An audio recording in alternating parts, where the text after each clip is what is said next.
Hello, everybody. This is Djinn Kari, and I am returning yet again to share a little bit something of myself.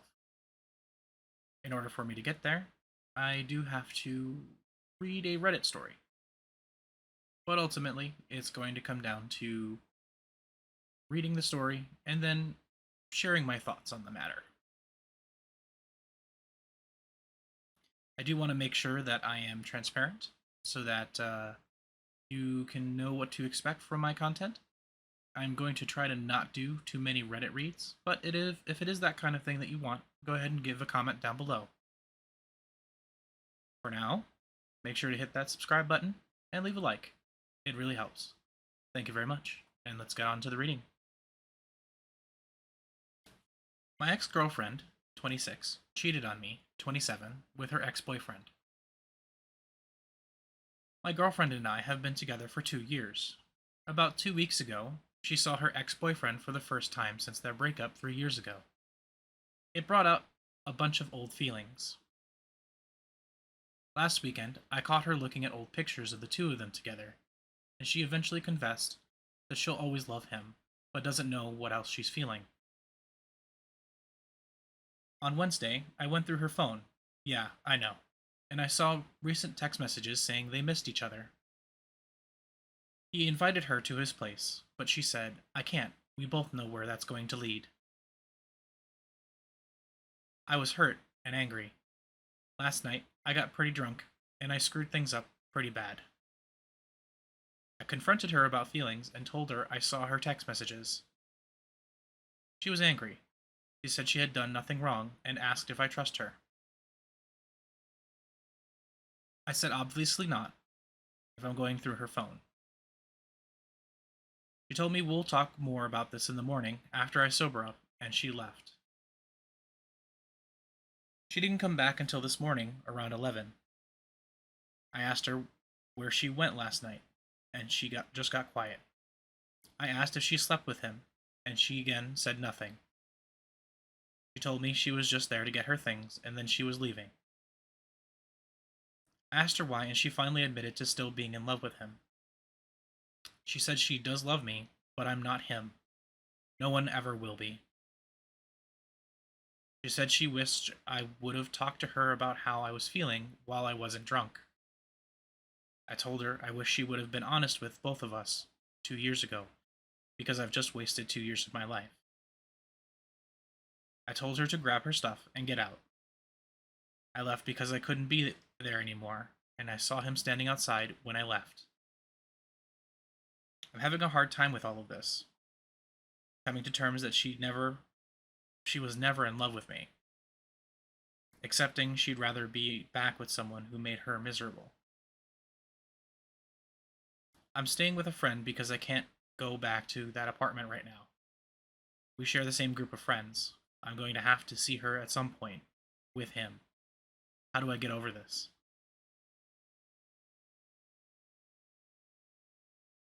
So, this story does have an update. And my opinion on the matter was there were a few failures. You, the OP of the post, didn't actually communicate with their significant other when they should have. And in my opinion, uh, communication is key. Whenever the wife and I, yes, I'm married, have issues, we make sure to start talking about it as soon as we can. Now, obviously, if it's a disagreement about an opinion, it's usually not even an argument. It's just both of us expressing our opinion and finding that middle ground where we both agree. We respect each other's opinion on something, but we are both aware that things are not exactly seen exactly the same way. However, if it's an argument about something within our relationship, there's usually more emotion involved. I usually take the approach that I want to talk about it as soon as possible, because the faster it's over, the easier it will get. She's usually of the opinion that she needs to handle her emotions first so that she can take the time to really process what the issue is. Now, I don't really like to take that emotional time because the longer I wait, the longer my emotions can play into the argument. Whereas I can understand her point of view, where taking some extra time to handle something is good for you because it gives you time to separate out those feelings. Personally, I'm not very good at sorting out those feelings, which is why I like to jump on issues immediately, and this does tend to make arguments worse. Now, I also try my best to not be as emotional in an argument, which does work out somewhat. Sometimes it has the opposite effect, in which it'll send her over the edge, but we've found a middle ground that works. If one of us is getting to be too much or the issue is being too much to handle, we'll walk away from the argument. We'll table it for the moment and then come back to it later. Or we try to anyway.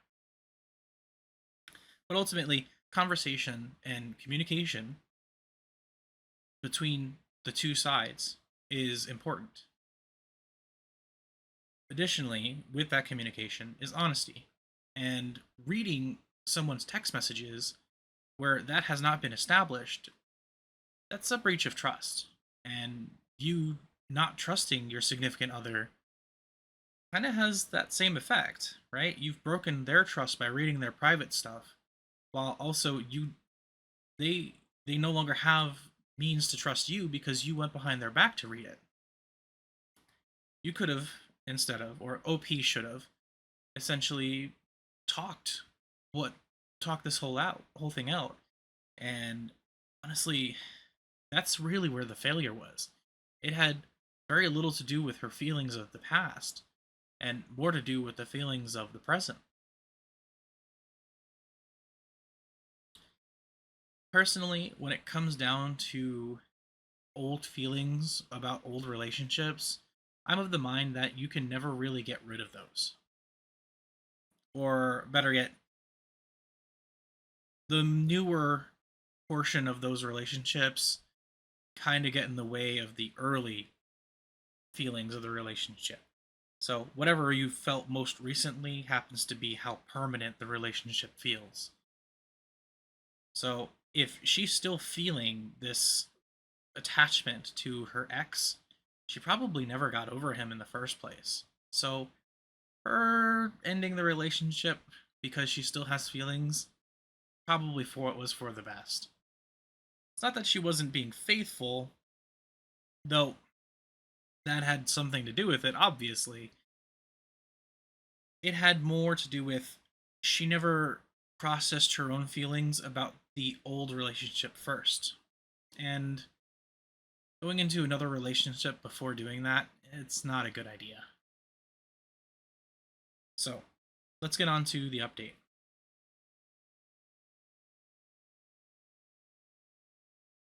I went back to my place the next day. I couldn't go back to an empty apartment on the first night. It looked so empty without her things there. She also took something that was mine while moving out. I'm pretty sure they had on my bed. The sheets were a mess, and I hadn't slept in the bed that night. I got drunk and confronted her. When I commented about it to my friend, he said it didn't sound like something she'd do, but my other buddy said it's absolutely something he'd do.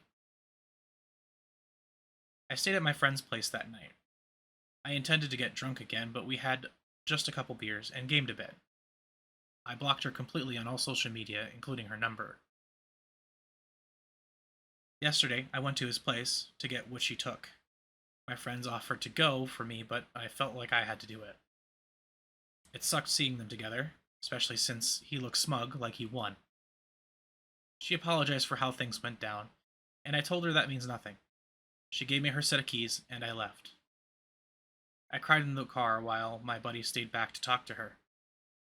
It's the first time I've cried over all this. My friends got me a new mattress, and I've rearranged my apartment as one person suggested in another post to make it look somewhat new. I'm still not completely okay, but I'm doing a little better. Anyway, I appreciate all the comments and advice from everybody. Dealing with heartbreak is hard, especially when you know you've had some issues in the problem that caused the ending of the relationship. You're not really going to get the that time to or catharsis to sort out what all happened and dissect the issue. You just have to become okay that what happened happened and move on from that. So OP essentially crying and adjusting his way of life now is probably better off. The moving things around so it looks kind of new, that works. I can assure you of that. But it only works on a visual level. It doesn't really fix the inside, which is something that OP really needs to do. OP really needs to work on his trust issues. If he has to go to his significant other's phone to refer to how trusting he should be with his significant other, he really should have just stopped there and spoke with his significant other instead of just breaching that trust and reading it for himself. As for who's wrong in this relationship, well, neither of them. She did cheat on him, but he also broke her trust. So I guess they're both bad in this situation. But in this case, it sounds like she probably would have left him due to some other trust break, and their relationship would not have survived that. Having trust and respect for your partner is a necessity, and that's something that I pride myself on about my relationship with my wife. If either of us have issues, we can trust the other person, even if we're in an argument. Actually, we both laugh about this, but it's quite true. When we're in an argument, even if we are shouting at each other and yelling at each other for whatever the reason happens to be, we still care for the other and try to help them as they need it. One humorous thing was we were having an argument about something to do with a friend, and mid argument, she asked, "Do you want something to eat?" Now she said this in a very kind of gruff manner, but and I found it odd. It's the first time in my life I had someone do that, and in a similarly push off way, I said, "No, I'm not hungry. I can't eat after this." We weren't trying to attack each other. We were being honest about how we were feeling, but we also knew that each other cared for each other, regardless of the argument we were having. That moment kind of solidified that in our relationship, that even though we were at odds with each other, we were still working towards a solution. And believe it or not, that one event actually helped shape our handling of issues going forward. We stopped looking at arguments as one versus the other and more as a collaborative effort. When you and your significant other are having problems, it's never you versus them. It shouldn't go to you versus them. It should go you and them versus the problem. And if you reframe the argument or issue that you're having as that, well, you come out easy. It comes out easier to a solution. So, if you are having relationship issues, keep in mind of that one little bit. It's not you versus them. You should always try to collaborate with your partner. The only other partner you're going to have for life, or hope you can have for life. Anyway, this has been Djinn Kari, and I appreciate you listening to my video. If you want more, feel free to subscribe, hit the like button, and give me a comment on how well I did. I know this is the first, it might be more, but I have some work to do on how to be a YouTuber before I can actually say that I'm good at content creation. So tell me where I can improve. Thanks.